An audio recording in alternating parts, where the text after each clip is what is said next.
Morning and evening, maids heard the goblins cry, "Come buy our orchard fruits, come buy, come buy." Apples and quinces, lemons and oranges, plump unpecked cherries, melons and raspberries, bloom-down-cheeked peaches, swart-headed mulberries, wild freeborn cranberries, crab-apples, dewberries, pineapples, blackberries, apricots, strawberries, all ripe together in summer weather. Morns that pass by, fair eves that fly, come buy our grapes fresh from the vine, pomegranates full and fine, dates and sharp bullaces, rare pears and green gages, damsons and bilberries, taste them and try, currants and gooseberries, bright fire-like barberries, figs to fill your mouth, citrons from the south, sweet to tongue and sound to eye. Come buy, come buy. Evening by evening among the brookside rushes, Laura bowed her head to hear, Lizzie veiled her blushes. Crouching close together in the cooling weather, with clasping arms and cautioning lips, with tingling cheeks and finger-tips, "Lie close," Laura said, pricking up her golden head. "We must not look at goblin men, we must not buy their fruits. Who knows upon what soil they fed their hungry, thirsty roots?" "Come buy," call the goblins, hobbling down the glen. "Oh," cried Lizzie, "Laura, Laura, you should not peep at goblin men." Lizzie covered up her eyes, covered close lest they should look. Laura reared her glossy head and whispered like the restless brook, look, Lizzie, down the glen tramp little men. One holds a basket, one bears a plate, one lugs a golden dish of many pounds weight. How fair the vine must grow whose grapes are so luscious, how warm the wind must blow through those fruit bushes." "No," said Lizzie, "no, no, no. Their offers should not charm us. Their evil gifts would harm us." She thrust a dimpled finger in each ear, shut eyes and ran. Curious Laura chose to linger, wondering at each merchant man. One had a cat's face, one whisked a tail, one tramped at a rat's pace, one crawled like a snail, one like a wombat prowled obtuse and furry, one like a rattle tumbled hurry-scurry. She heard a voice like voice of doves cooing all together. They sounded kind and full of loves in the pleasant weather. Laura stretched her gleaming neck like a rush-embedded swan, like a lily from the beck, like a moonlit poplar branch, like a vessel at the launch when its last restraint is gone. Backwards up the mossy glen turned and trooped the goblin men, with their shrill repeated cry, "Come buy, come buy." When they reached where Laura was, they stood stock still upon the moss, leering at each other, brother with queer brother, signalling each other, brother with sly brother. One set his basket down, one reared his plate, one began to weave a crown of tendrils, leaves, and rough nuts brown. Men sell not such in any town. One heaved the golden weight of dish and fruit to offer her. Come buy, was still their cry. Laura stared but did not stir, longed but had no money. The whisk-tailed merchant bade her taste in tones as smooth as honey. The cat-faced purred, the rat-paced spoke a word of welcome, and the snail-paced even was heard. One parrot-faced and jolly cried, "Pretty goblin, still for pretty Polly." One whistled like a bird, but sweet-toothed Laura spoke in haste. "Good folk, I have no coin, to take were to purloin. I have no copper in my purse, I have no silver either, and all my gold is on the furze that shakes in windy weather, above the rusty heather." "You have much gold upon your head," they answered all together. "Buy from us with a golden curl." She clipped a precious golden lock, she dropped a tear more rare than pearl, then sucked their fruit globes fair or red, sweeter than honey from the rock, stronger than man-rejoicing wine, clearer than water flowed that juice, she never tasted such before.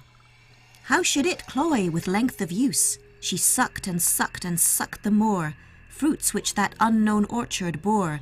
She sucked until her lips were sore, then flung the emptied rinds away, but gathered up one kernel stone, and knew not was it night or day, as she turned home alone.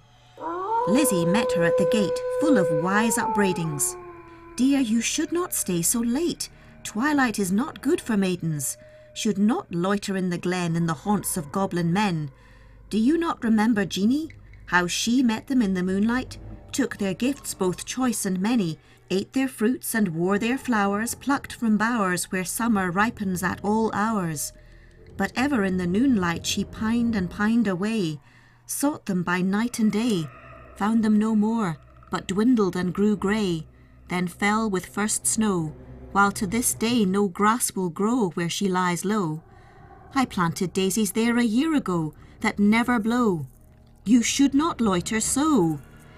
Nay, hush, said Laura. Nay, hush, my sister. I ate and ate my fill, yet my mouth waters still. Tomorrow night I will buy more. And kissed her. Have done with sorrow. I'll bring you plums tomorrow, fresh on their mother twigs, cherries worth getting. You cannot think what figs my teeth have met in. What melons icy cold, piled on a dish of gold, too huge for me to hold. What peaches with a velvet nap, pellucid grapes without one seed. Odorous indeed must be the mead whereon they grow, and pure the wave they drink, with lilies at the brink, and sugar sweet their sap.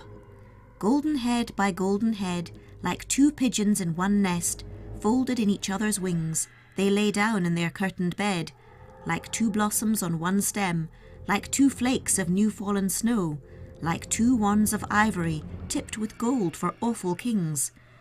Moon and stars gazed in at them, wind sang to them lullaby, lumbering owls forbore to fly, not a bat flapped to and fro round their nest, cheek to cheek and breast to breast, locked together in one nest.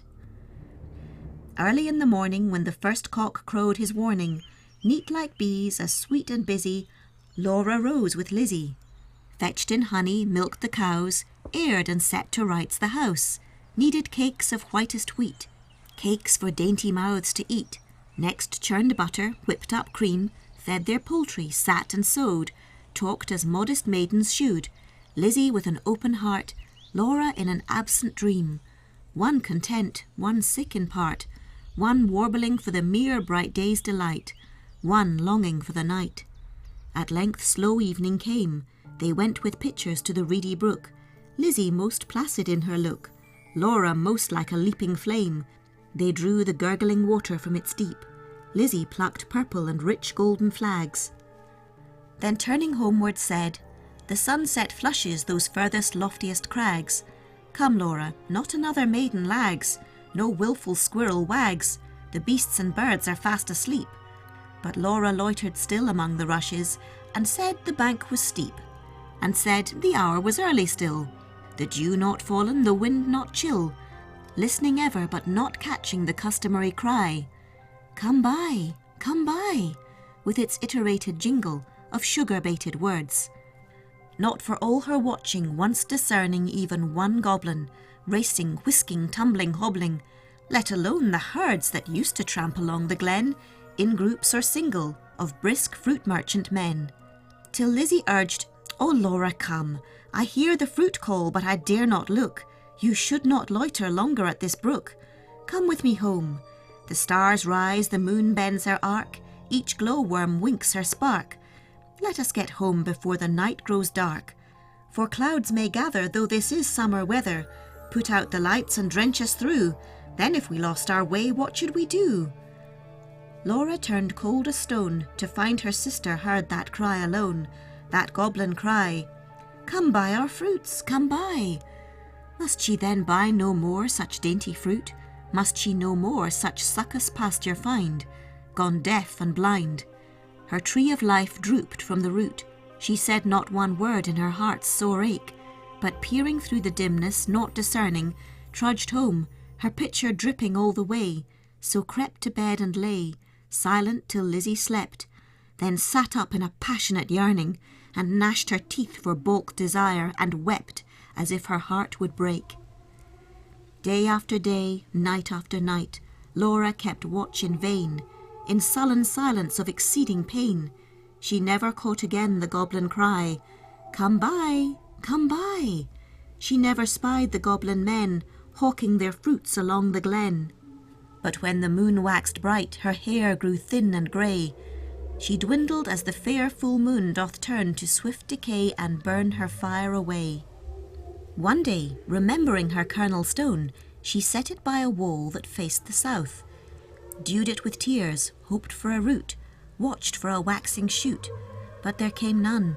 It never saw the sun, it never felt the trickling moisture run, while with sunk eyes and faded mouth she dreamed of melons, as a traveller sees false wave in desert drouth, with shade of leaf-crowned trees, and burns the thirstier in the sandful breeze.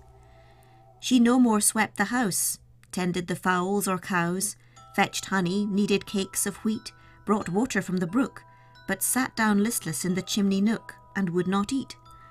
Tender Lizzie could not bear to watch her sister's cankerous care, yet not to share. She night and morning caught the goblin's cry, "Come buy our orchard fruits, come buy, come buy." Beside the brook, along the glen, she heard the tramp of goblin men. The voice and stir poor Laura could not hear. Longed to buy fruit to comfort her, but feared to pay too dear.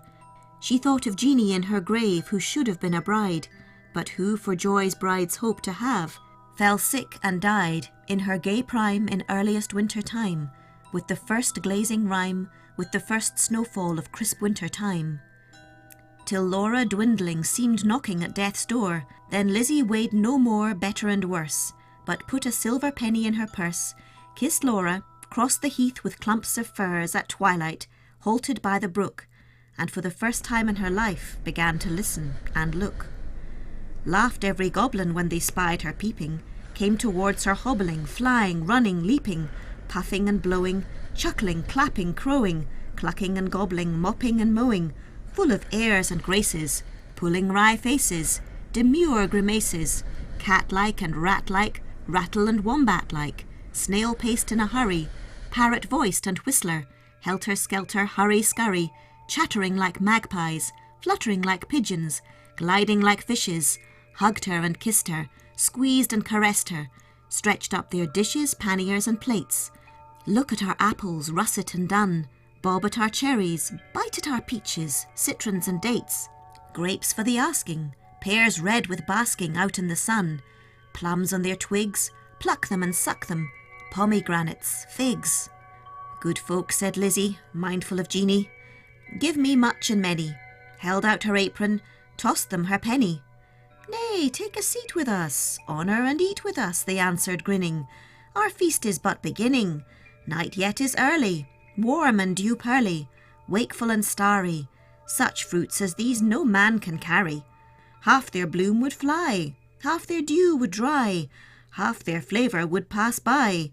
Sit down and feast with us, be welcome guest with us, cheer you and rest with us. Thank you, said Lizzie, but one waits at home alone for me.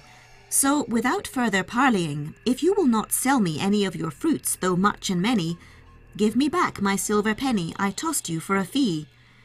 They began to scratch their pates, no longer wagging purring, but visibly demurring, grunting and snarling. One called her proud, cross-grained, uncivil. Their tones waxed loud, their looks were evil. Lashing their tails, they trod and hustled her, elbowed and jostled her, clawed with their nails, barking, mewing, hissing, mocking, tore her gown and soiled her stocking, twitched her hair out by the roots, stamped upon her tender feet, held her hands and squeezed their fruits against her mouth to make her eat.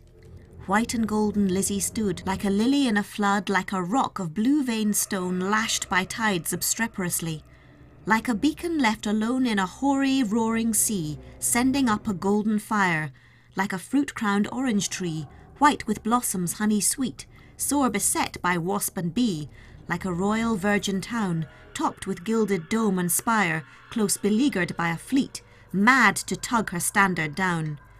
One may lead a horse to water, 20 cannot make him drink.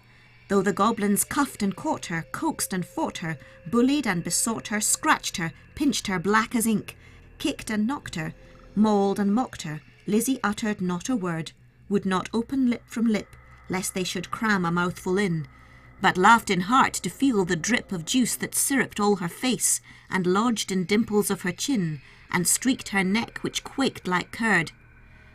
At last the evil people, worn out by her resistance, flung back her penny, kicked their fruit along whichever road they took, not leaving root or stone or shoot.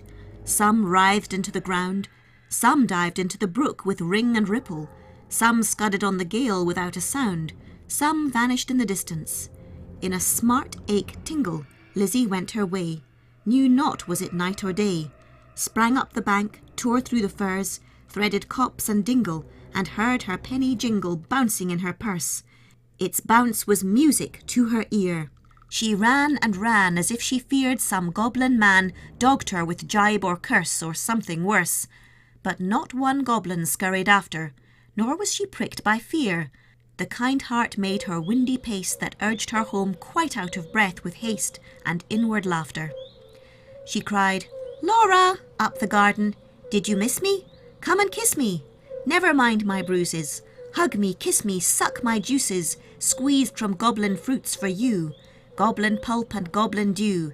Eat me, drink me, love me. Laura, make much of me. For your sake I have braved the glen, and had to do with goblin merchant men." Laura started from her chair, flung her arms up in the air, clutched her hair. "Lizzie, Lizzie, have you tasted for my sake the fruit forbidden? Must your light like mine be hidden? Your young life like mine be wasted, undone in mine undoing and ruined in my ruin? Thirsty, cankered, goblin-ridden?" She clung about her sister, kissed and kissed and kissed her. Tears once again refreshed her shrunken eyes, dropping like rain after long sultry drouth. Shaking with aguish fear and pain, she kissed and kissed her with a hungry mouth. Her lips began to scorch, that juice was wormwood to her tongue. She loathed the feast. Writhing as one possessed, she leaped and sung, rent all her robe and wrung her hands in lamentable haste, and beat her breast.